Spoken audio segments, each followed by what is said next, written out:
我去，味道好大啊！你还来劲了，啥都往我这儿放，能不臭吗？那怎么办？大夏天的，不放冰箱里，第2天不就全坏了吗？对了，有个上古配方。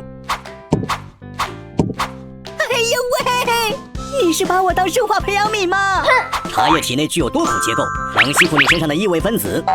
这醋又是什么意思？挥发的醋酸具有一定的杀菌作用，这样才能万无一失嘛。